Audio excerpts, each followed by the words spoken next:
Hey everyone, happy Wednesday. How are you doing?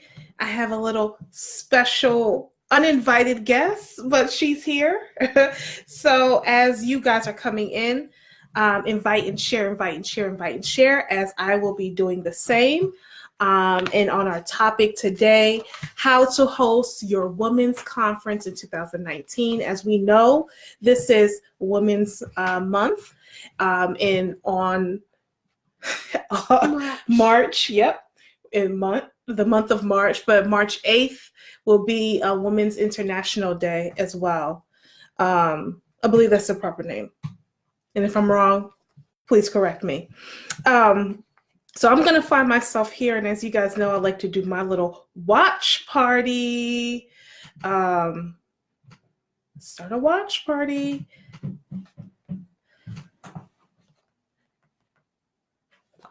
Okay. Cool. And here we go. Can I pick that up? Okay. All right. Okay, guys. Great. It is Wednesday. Happy Wednesday to you guys. We're halfway there. I've been struggling this week, honestly. Just emotionally and mentally, just been struggling this week. So I'm trying to push through, keep pushing, so that you can make sure your week is successful. So as I stated, you might see a little shadow here and there. Gabby, say hi. Hi, everyone. You say right here. The camera's right here. Hi, everyone. Okay, perfect. So that's probably like the only time you're going to speak for right now. But how to host your women's conference in 2019. Again, as I stated, this is Women's Month, the month of, what's the month? March 8th. Oh, well, what month are we in? What month are we in? March. Okay, so the month of March is Women's Month. And so this is where most people might have women's conferences in this month, but you might be planning for the future, and that's totally fine. So let's get down to it. I have a couple of tips that I want to give you guys. And as you're coming in, give me a good while. Hey, Jamila, thanks for joining. So as you go into conferences, there's so many different things you can do, like how to be new, how to establish yourself, how to be brand new and different, unique, right? And so here are some things that you can do in your conference and how to host. And then a couple of things I'll talk about is some other people I've helped with conferences in what their mistakes were and where they said they would definitely do something differently. So we'll leave that to the end. And also post your questions in there as well. We're not doing that. We're talking about women's conferences, okay? All right. So having a postcard and a stamp at your conference. You might be saying, what are you talking about, Melissa? So listen, because at conferences we're learning, we're building our knowledge base, and there's a purpose of the conference. And usually you're getting knowledge, you're inspiring, you're motivating, you're doing all that stuff so that when you're leaving the conference, you have a whole new brand of ideas in space, and you know exactly how to move forward. So having a postcard, okay, you get your chance to speak, okay? Let mommy finish, all right? Thank you. So you have a postcard at the conference with a stamp. And the purpose of that is a nice icebreaker where you're able to write to your future self, basically telling your future self how great you'll be, and how to basically push forward and maybe in a time that you may have been struggling with. And so you collect them all, and the person who's hosting the conference will mail them out next year to the participants. So you already have it lined up because if everybody's email address, physical address, name, and the stamp is already on there. And so when you mail it out the next year, it's just almost, I'm pretty sure they might have forgotten, but that would be a great surprise for them as well as great marketing for your conference coming up again next year, right? So doing that is definitely a different twist on having a conference and what makes it unique. So that is one thing. The other thing, if you guys have heard of Shopify, a lot of you guys know about Eventbrite, but also Shopify, if you already you can do it both ways. You can have some of your tickets on Eventbrite, but if you already have an e-merse on your website, then having Shopify to sell your tickets there is just as great as well. The Eventbrite helps with marketing because then as people are looking for conferences, they'll be able to see it. So you can put some tickets on there. Like I wouldn't put your VIP tickets. Maybe it's like that last minute general admission tickets. Put that on Eventbrite for the marketing purposes. But if you already have a e-merse on your website, use Shopify. That is another way, and it saves lots of money. The networking opportunities. So the power of networking is just what it is. Like I talk about this a lot to you guys, and I don't know how else to very well put it. When you're in the room with other people, that the power of networking is just phenomenal. I've seen partnerships, businesses come together.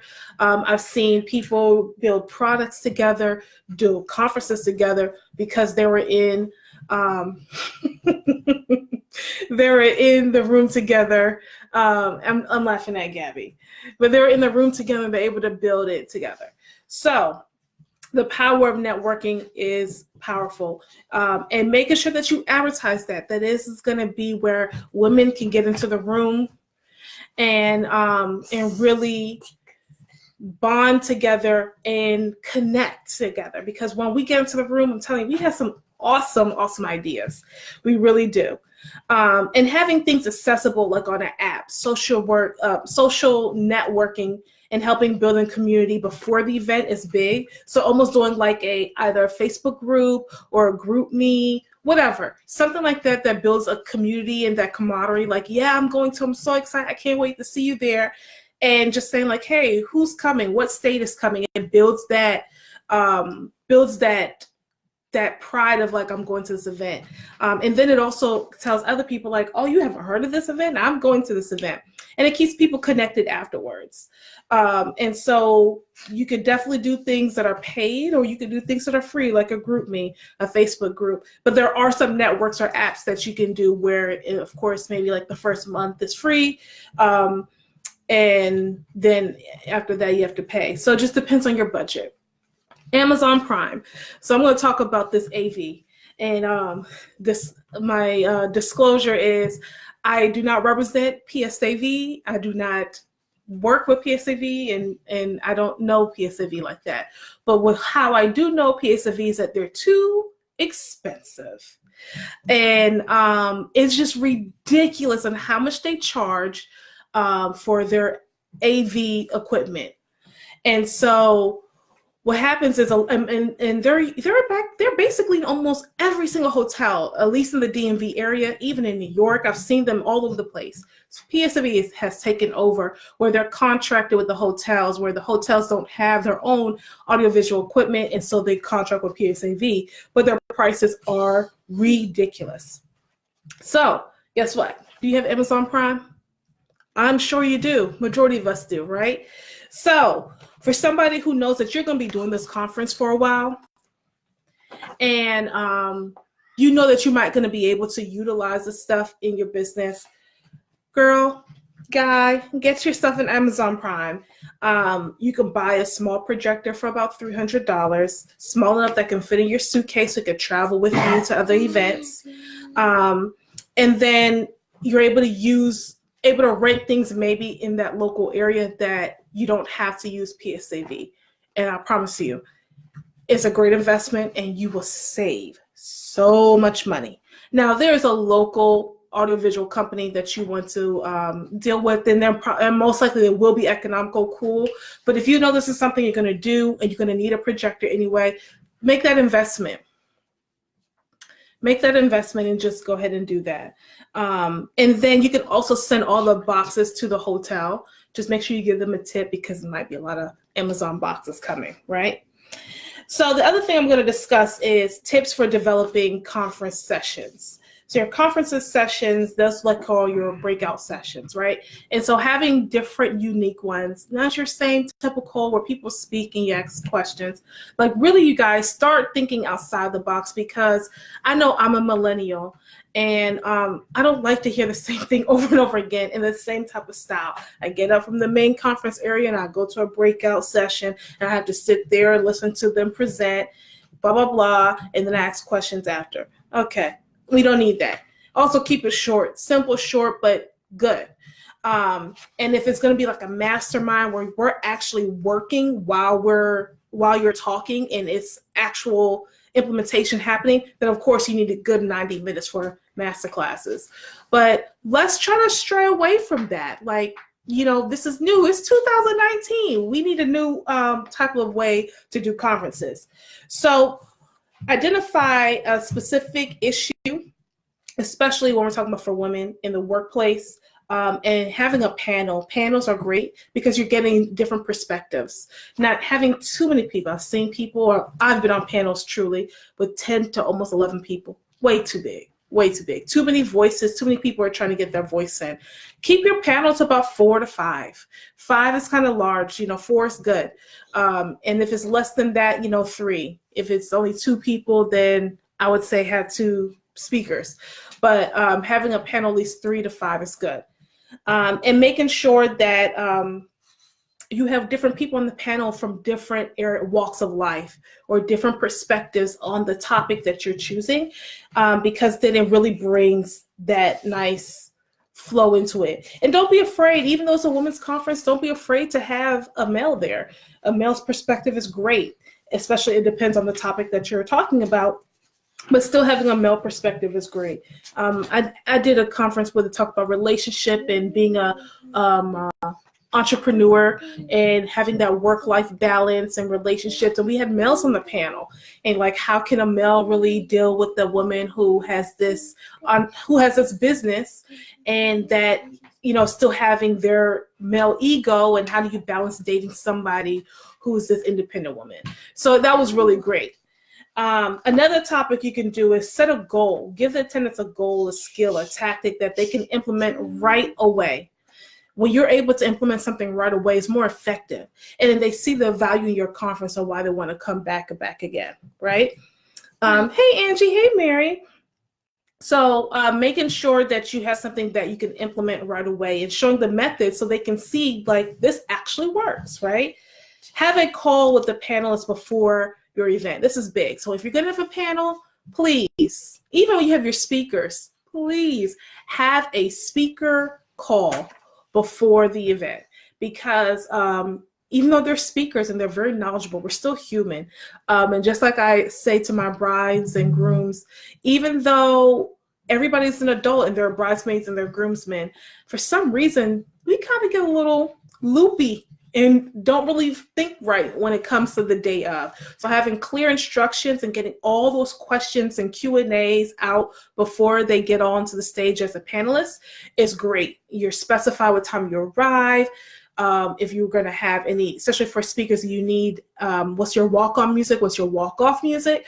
Do you need a USB? Do you need a pointer while you're presenting? Like all of that type of stuff. Do you need a flipboard because you're going to be writing, a whiteboard, whichever. So making sure you ask all those questions and get those all out during your speaker and panelist call will save you a lot of time in the day of the event.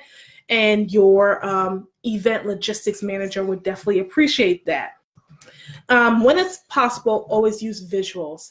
Even if the person is not going to have a PowerPoint presentation, their picture with the topic that they're discussing about and their social media contact and their email contact is great to have as like that backdrop if you're having a big screen. Having that is great because it's still visual. It's not just somebody on the stage. There's still something behind it. And then if they're like, I really want to speak to this person, their contact is right behind them. They don't have to stay. They don't have to pass out all these business cards, which they should still do. You should still have business cards. But it's still another way to making sure that the speaker or panelists are easily to be connected. Okay? And leave plenty of room for questions. Making sure that you do that because there have been so many times when A lot of people are like, I have questions, or this person said they had one question, they end up asking 3 questions. So make sure you leave room for Q&A. Okay, so those are the things that I'm going to discuss tonight about a women's conference. And what I said in the beginning, I was going to share to you a couple of people that I've helped, or I've heard people who've done conferences and wish they had done something different. So my friend here, she did a conference, and she met somebody named Brian, who is an event planner, and she said, once I got him, my life got easier. So I say that to say this: when you're planning an event and you have all of the knowledge of planning your conference, that is great. But the day of the event, you always need somebody to be there to run the logistics. Like, that is it. Volunteers, great, but who's going to lead the volunteers? You got to think about that, because the day of the event and the day of the conference, whether it's a 1-day conference or a 3-day conference, you can't be running around. Like, that's just not your logistics. That's not what you're meant to do as a conference host. You're meant to host and make sure you speak to the speakers. Thank you so much for being a speaker, a panelist. You're networking yourself, because this is your brand. So make sure you connect with an event planner. So that leads me to putting my information out there for you guys. I am offering my schedule where we can have 15-minute consultations for free, where we can talk about your event and how I can help you, whether it is me physically being there or me being virtually there for you. And so there are different services that I offer for different types of events. Not one, I don't have price ranges for one type of event is always this. I work with the client and I see what you need to say this is what we can offer. And so definitely please utilize that. The link is there for my watch party folks. You have to go to Rescue Event Planning to see that link there. Sorry, I didn't copy it to myself on my phone. But make sure you reach out. If you do have questions, send me a message. I'll be great. I always answer messages. It may take me like 24 hours, but I answer messages. So I put it there. I'm going to pin the comments so you guys can see it. Thank you, Mary, for joining. Jackie, Stephanie, Phyllis D out there in Cali. Thank you guys so much for joining. And so if you guys have questions, let me know. We can put them in the comments and we can answer them, or you can send me a DM and we'll answer them for our next session next week. I am so glad that March has started. Everybody was using the March 4, where you can march forward to your greatness. March is kind of one of those months where it makes you kind of reflect. Like, January was here, new year, new beginnings. February, love, Black history, kind of a short month. But March is like, okay, if I didn't really kind of get myself together yet, it's March. It's just the third month in the year. And so let me try to get myself together. So conferences are coming, and I know people are planning. Please reach out to see how we can help you in that aspect. Okay, Gabby, do you want to add anything? What do you want to add? A song. Okay, so she's going to close us out with the song. You have to stand here and look there. Okay. This is the camera. There is a name I love to hear. I love to sing his word. It sounds like music in my ears. The sweetest name on earth. Oh, how I love Jesus. Oh, how I love Jesus. Oh, how I love Jesus. Because he first loved me. All right. Thank you so much. I hope they appreciate that. And thank you guys so much for joining for hashtag Ask Melissa Wednesday. Say hashtag. Hashtag. This is the camera. You can look at yourself. Hashtag. Okay. Hashtag Ask Melissa Wednesdays. Hashtag. Okay. Perfect. Thank you guys. Have a great week. Bye, everyone. Bye.